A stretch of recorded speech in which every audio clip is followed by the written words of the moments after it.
বাড়ি ভাড়া নিয়ে ইংল্যান্ডের ভাড়াটিয়ারা আছেন চরম চাপের মধ্যে। নতুন পরিসংখ্যান অনুযায়ী সাধারণ ভাড়াটিয়ারা আয়ের প্রায় 36% বাসায় খরচ করছেন, আর 1 বছর আগে এই হার ছিল মাত্র 34%।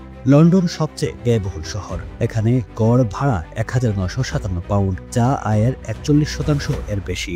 সবচেয়ে বেশি কেনসিংটন অ্যান্ড চেলসিতে আয়ের 74% ভাড়ায় চলে যায়। লন্ডনের বাইরে ব্রিস্টল, ব্রাইটন ও অন্যান্য শহরেও অনেক ব্যয়বহুল। তবে উত্তর পূর্বাঞ্চল এখন সাশ্রয়ী, যেখানে আয়ের মাত্র 20% ভাড়ায় খরচ হয়। ওয়েলস ও উত্তর আয়ারল্যান্ডে পরিস্থিতি তুলনামূলকভাবে ভালো। বিশ্লেষকরা বলছেন, বাড়ির সংখ্যা কম এবং দ্রুত ভাড়া বাড়ছে, ফলে ভাড়াটিয়াদের উপর চাপ ক্রমেই বাড়ছে। সরকার যদি এখন পদক্ষেপ না নেয়, তবে অনেক মানুষ নিরাপদ বাসস্থান ও জীবনযাত্রা নিয়ে সমস্যায় পড়তে পারে। Running a restaurant? Your food deserves the spotlight. Currywalla Media. Let's make your food famous.